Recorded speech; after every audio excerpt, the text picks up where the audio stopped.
will contain the names of people associated with Jeffrey Epstein. Prince Andrew and the former president Bill Clinton have been named. More are expected to come out. In the last few weeks, they've linked Epstein to some very famous names and exposed some very sordid details. There are videos that exist. የዓለምን ጆሮ ጭው ያደረገ ለመስማትም የሚቀፍ ነገር መስማት የየለት ክንውን ሆኖ የቀጠለ ቢሆንም የሰው ልጅ ለዛውም እንቡጥ ለጋ ልጆችን ገላ እንደ ሸቀጥ ለከበርቴዎችና ለባለስልጣናት እንደሚቸረችረው ጄፍሪ ኤፕስቲን ያለውን ሰው ታሪክ መስማት ግን ወደር ያለው አይመስልም። ደሴትን በመግዛትና በመከራየት ሰይጣን ራሱ ክፋትንና ጭካኔን መች ከዚህ ሰው ልማር ስኪል የበረታ ክፋትና የጭካኔ ካባን የተከናነበ የዓለማችን የወሲብ የአደንዛዥ ዕፅና የህገወጥ ገንዘብ ነጋዴ ሰው ነው ጄፍሪ ኤፕስቲን። ውድ የቻናላችን ተከታታዮች የዛሬው ጥንቅራችን የኛውን የትምህርት ሚኒስትር ብርሃኑ ነጋ ጭምር በቅሌት መዝገቡ ስላሰፈረው የዓለም ጭራቁ ሰውና የወሲብ ነጋዴው ግለሰብ ማንነትና ከዚህ በፊት ስላልተሰሙ የጄፍሪ ማንነቶች እንነግራችኋለን።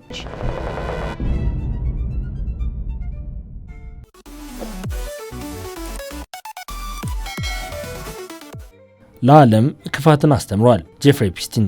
በፈረንጆቹ 1953 ጥር 20 በአሜሪካዋ ኒውዮርክ ተወልዷል። ጄፍሪ በሴቶችና ልጃገረዶች ተከታታይ የወሲብ ንግድ ወንጀል የተከሰሰ አሜሪካዊ የገንዘብ ነሽና ወንጀለኛ ሰው ነው። በተሳካለት የፋይናንስ ስራው ኤፕስቲን ሚሊዮነር የሆነና እጅግ ሀብታም ግለሰቦችን፣ ታዋቂ ፖለቲከኞችንና የንጉሳውያን ቤተሰቦችን ጨምሮ ማህበራዊ ክበብን አዳብሯል ይሉታል። ይህ ሰው በሰራቸው ህገወጥ የወሲብ ግብይቶችና የሰዎች ማዘዋወሩ ወንጀሎችን በመፈጸም ለእስር ተዳርጎ ነበር። እናም ኤፕስቲን በእስር ቆይቶ በ2019 ከሞተ በኋላ የኤፕስቲን ፋይሎች የሚባሉት ይዘቶች በእነሱ ውስጥ ማንና በየትኛው አውድ ውስጥ እንደተሰየመ ጨምሮ በሁለቱም የፖለቲካ ጎዳና ላይ ያራመደ ርዕስ ሆነ። በሁለተኛው የአሜሪካው ፕሬዝዳንት ዶናልድ ትራምፕ የአስተዳደር ወቅት ፋይሎቹ ለህዝብ ይፋ እንዲሆኑ መጠየቁን ተከትሎ በመጨረሻም በሺዎች የሚቆጠሩ ሰነዶች መውጣታቸው በኤፕስቲን ድርጊት ዙሪያ ያለውን ውዝግብና ከሀያላን ሰዎች ጋር ያለውን ግንኙነት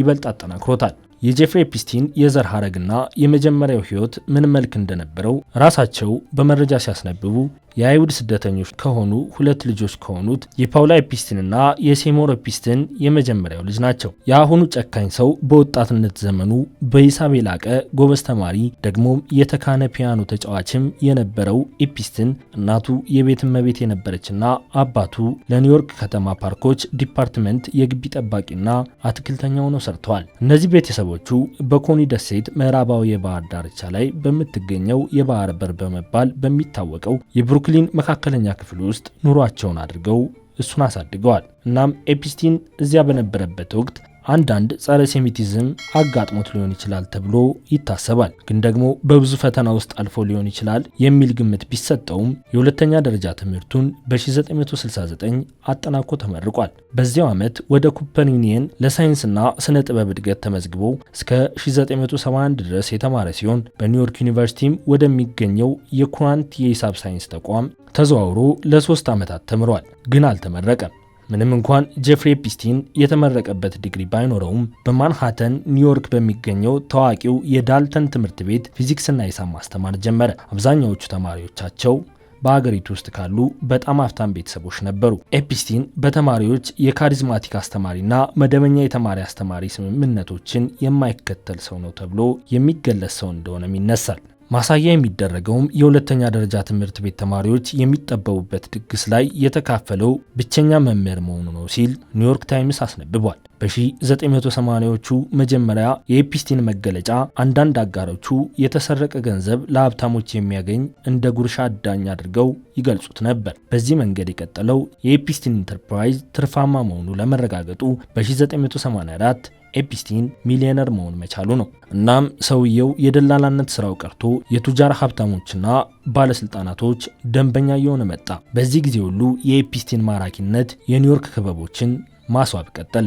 የኒውዮርክ የስነ ጥበብ ሰብሳቢ ስቲዋርት ፒቫር ለኒውዮርክ ታይምስ እንደተናገረው የኤፕስቲን ማግኔቲዝም በተለይም የታዋቂና ሀያላን ሰዎች ቆንጆ ሴት ልጆችን ማምለጥ እንዳይችሉ ማድረግ ቻለ ይላል። በ1987 ኤፕስቲን በፒቫርና አንዲ ዋርሆል የተቋቋመውን የኒውዮርክ የሥነ ጥበብ አካዳሚ በመቀላቀል ሀብታሞችን በሴት እያታለለ ሀብቱን የበለጠ ሊያካብት ተፍ ማለቱን ቀጥሏል። በ1988 ኤፕስቲን ከ$1 ቢሊዮን በላይ ሀብት ላላቸው ግለሰቦች የገንዘብ አያያዝ አገልግሎቶችን የሚሰጥ ጄ ኤፕስቲን ኤንድ ካምፓኒ የተባለ የአማካሪ ድርጅት አቋቋመ። ለ20 ዓመታት ያህል ቢሊዮነሩ የችርቻሮ ባለቤት ሌስሊ ኤች ዊክስነርን ጨምሮ በርካቶችን ዋና ደንበኞች ማድረግ ችሏል። ከዚህ ሲሻገርም አብዛኛውን የዊክስነርን ይዞታዎች በማስተዳደር ብዙ ጥቅም አግኝቷል። ሰውየው ወደ ዋናው የቆሻሻ ተግባሩ መግባት የሚያስችለውን ተግባር በ1990ዎቹ ውስጥ የንግድ ስራውን ከሴንት ቶማስ ደሴት በአሜሪካ ቨርጂኒያ ደሴቶች የግብር ቦታ በአቅራቢያው ያለ ትንሽ ሴንት ጄምስ ደሴት በባለቤትነት ማካሄድ ሲጀምር ብሏል። ከዚህ በመነሳትም በዚያው አካባቢ ታላቁ ያዕቆብ የሚባል ሌላ ደሴት ገዛ። በተጨማሪም በማንሃታን ውስጥ ከዌክስነር የገዛውን ትልቁን የግል መኖሪያ ቤት ጨምሮ በቴምር ዛፎች ያጌጡ የፍሎሪዳ የባህር ዳርቻ ቤቶችንም ገዝቷል። እናም ሰውየው እነዚህ ቅንጡ የደሴት የመዝናኛ ቦታዎቹን በመጠቀም ብዙ ከበርቴዎችንና ሀያላን ባለስልጣናትን በድብቅ ካሜራዎቹ እየቀረጸ ዝሙትና ነውር ሲያሰራቸው ኖሯል። በተለይም በማንሃታን መኖሪያ ቤት የተደበቁ ካሜራዎች ደግሞ የተሰሩ ነውሮችን የማጋለጥ ኃላፊነታቸውን ተወጥተዋል። በዚህ ጊዜ ነበር ኤፕስቲን እያደረገ ያለውን ሀብቱን ከሀብታሞችና ሀያላን ጋር ያለውን ግንኙነት የበለጠ ለማስፋት መጠቀም የጀመረው። በእነዛ ዓመታት እንደ ማይክል ጃክሰን፣ ቢል ጌትስ፣ የሃርቫርድ ፕሮፌሰሮች አለን ዴርሾዊትዝ እና ላሪ ስመርስ፣ የማሳቹሴትስ የቴክኖሎጂ ተቋም ፕሮፌሰር ኖአም ቾምስኪ እና አንድሪው ማውንባተን ዊንዘር የዚህ ሰው ቋሚ ደንበኞች መካከል ናቸው። ሰውየው በ2025 በብሪታንያ ንጉሳዊ ቤተሰብ ከኤፕስቲን ጋር ያለውን ግንኙነት በመግለጽና በታዳጊዎች ላይ በደል መፈጸሙን ተከትሎ የማዕረግ ስሙ ከተነጠቀው ልዑል ጋርም የቅርብ ወዳጆች ናቸው። እረ ሰውየው ጉዱ ገና አልተነካም። ምናልባት ኤፕስቲን ያዳበረው በጣም ታዋቂ የአሜሪካ ፕሬዝዳንቶች ቢል ክሊንተንና ዶናልድ ትራምፕ ጋር የነበረው የሚለይ እንደሆነ ነው።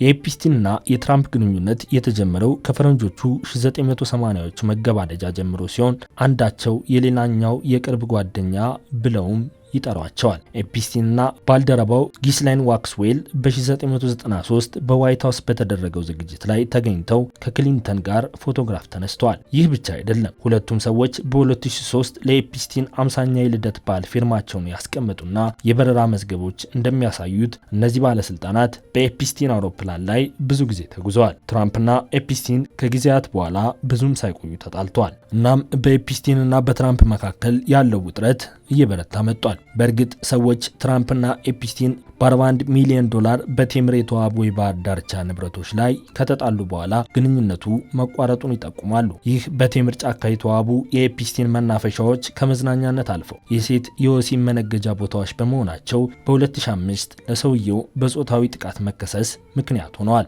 ፖሊስ የ14 ዓመት የእንጀራ ልጇን ጄፍ በተባለ ሀብታም ሰው እንደተደፈረባት በመግለጽ አንዲት ሴት ድምጿን አሰማች። ብዙም ሳይቆይ የአሜሪካ የፌዴራል የምርመራ ቢሮ በጉዳዩ ላይ እጁን አስገባ። ከዛም ተጨማሪ ክሶች መታየት ጀመሩ። እናም በፍሎሪዳ የደቡባዊ ዲስትሪክት የአሜሪካ ጠበቃ አሌክዛንደር አኮስታ የወንጀል ክስ መመስረት ሲጀምሩ የተጠርጣሪው ግለሰብ ሰለባዎች ቁጥር 40 ያህል ደርሰዋል። ሰውየው ለአካለ መጠን ያልደረሱ ወንድና ሴት ልጆችን ለዝሙት አዳሪነት እየጋበዘ የመጣ ሰው መሆኑንም የሚያረጋግጡ ድምጾች ከፍ እያሉ መጡ። በዚህ ሂደትም ኤፕስቲን በሳምንት 6 ቀናትን በቴምር ባጌጡ የባህር ዳርቻ መዝናኛዎች ያሳልፍ ከነበረበት ሕይወት ወጥቶ ለ13 ወራት በእስር ቆየ። ከእርሱ ጋር የወሲብ ጥቃት ላይ ተሰማርተው የነበሩ ተባባሪዎችም በሲቪል ክስ ተካተዋል። በፈረንጆቹ 2018 ጁሊ ኬ ብራውን በሚያሚ ሄራልድ የምርመራ ዘገባዋ በኤፕስቲንና በባልደረቦቹ የጾታ ጥቃት ፈጽመዋል የተባሉ 80 የሚጠጉ ሰዎችን ለይታለች። ይህ ሪፖርትም በኤፕስቲን ላይ የወሲብ ወንጀል ክሶችን እንደገና እንዲመረምሩ በማድረጉ በ2019 አዲስ የፌዴራል የወንጀል ክስ በእሱ ላይ እንዲቀርብ አድርጎታል። እናም በሰኔ ወር በኒው ጀርሲ ቴተርቦሮ አውሮፕላን ማረፊያ በጾታ ዝውውር ክስ ያለ ዋስትና እንዲያዝ ሆኗል። ከዚያ ወር በኋላ ነው ኤፕስቲን ራሱን በስቅላት ለመግደል ሲሞክር እንደነበር የሚጠቁሙ ጉዳዮች በማንሃታን እስር ቤት ውስጥ የተገኙት። ከአንድ ሳምንት ባነሰ ጊዜ ውስጥም ሰውየው በእስር ቤት ውስጥ ራስን በማጥፋት ጥርጣሬ ሞቶ ተገኘ።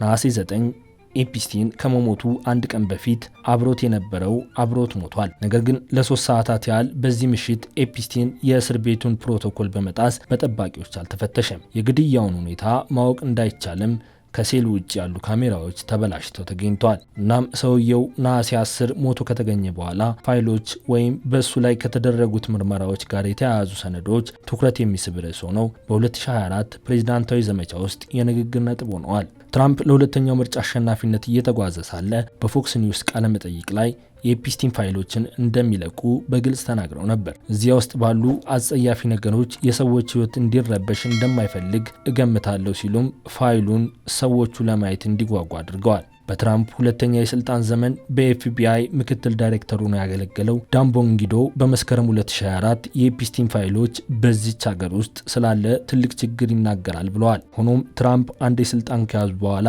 በፋይሎቹ መለቀቅ ላይ እርምጃ ለመውሰድ ቀርፋፋ ሆነው ቆይተዋል። ምንም እንኳን ጠቅላይ አቃቤ ሕግ ፖል ቦንዲ በ2025 መጀመሪያ ላይ ከኤፕስቲን ጋር የተገናኙ ፋይሎችን መያዙን ቢናገሩም ትራምፕ እንዲፈቱ ትዕዛዝ ሰጥተዋል። የእርሱን ማመንታት ተከትሎም ከኤፕስቲን የተረፉ ሰዎች የሪፐብሊካንና ዲሞክራቲክ ፓርቲ መሪዎችና ለራሱ ደጋፊዎች ጭምር ከፍተኛ ጫና አስከትሏል። በፖለቲካ ጉዳዮች ዙሪያ ያሉ ሰዎች ከመንግስት ግልጽነትን ስለጠየቁ የኤፕስቲን ፋይሎችን ይለቀቁ በሚል በማህበራዊ ሚዲያ ላይ እንዲለቀቅ ጩኸትን አሰምተዋል። በ2025 ከኤፕስቲን ጥቃት የተረፉ ከ1000 በላይ የሚሆኑ ልጃገረዶችና ወጣት ሴቶች ፋይሎቹ እንዲለቀቁ የሚያደርጉት ጥሪ ተበራክተዋል። ከኤፕስቲን ጥቃት የተረፉ ሌሎች ሰዎች በቴሌቪዥን በዋሽንግተን ዲሲና በህዝብ አገልግሎት ማስታወቂያ ላይ እና በደል በደረሰባቸው ጊዜ የራሳቸውን ፎቶግራፍ በማንሳት ለህዝብ ይፋ አድርገዋል። የመገናኛ ብዙሃን ወረራ ፋይሎቹን መልቀቅ በህይወት የተረፉትን ይጎዳል የሚለውን ክርክር ለመቅረፍ አግዟል። በህዳር 2025 የዲሞክራቲክ የምክር ቤቱ የበላይ ጠባቂ ኮሚቴ አካላት በነሐሴ ወር በኤፕስቲን የተጻፉ ወይም ወደ ኤፕስቲን የተላኩ ኢሜሎችን ስብስብን አውጥተዋል። አንዳንድ ኢሜሎችም ትራምፕ ስለ ኤፕስቲን የወሲብ ዝውውር ሊያውቁ እንደሚችሉ የሚጠቁሙ ሆነው ተገኝተዋል። ኢሜሉ ከተለቀቀ ከ2 ሰዓታት በኋላ የኮሚቴው ሪፐብሊካን አካላት 20 ሺህ የሚያሉ ሰነዶችን ከኤፕስቲን ርስት ማግኘት ችለዋል። ብዙም ሳይቆይ ትራምፕ ሁሉም የፍትህ ዲፓርትመንት የኤፕስቲን ፋይሎች እንዲለቀቁ የሚጠይቀውን የኤፕስቲን ፋይልስ ግልጽነት ህግ በተወካዮች ምክር ቤት እንዲጸድቅ አድርገዋል። ህጉም በህዳር 18 በምክር ቤቱና በሴኔት ጸድቆ በማግስቱ በትራምፕ ተፈርሟል። የግልጽነት አዋጁ እስከ ታህሳስ 19 ድረስ ሰነዶች እንዲለቀቁ መጠየቁን ተከትሎ በመቶ ሺዎች የሚቆጠሩ ገጾች ያለው ሰነድ ተለቋል። እናም በዚህ ሰነድ ውስጥ ከዚህ በፊት ታይተው የማያውቁ የቢል ክሊንተን ፎቶግራፎች እንዲሁም ማይክል ጃክሰንን ጨምሮ ሌሎች ታዋቂ ሰዎችን ያጋለጠ ሆኗል። ወዲያውኑ አንዳንድ የህግ አውጪዎችና ከኤፕስቲን ጥቃት በህይወት የተረፉ ሰዎች የተለቀቀውን ፋይል ያልተሟላ ነው ሲሉ ተቃውመዋል። የፋይሉን የግልጽነት ድርጊቱን ከጻፉት የህግ አውጪዎች አንዱ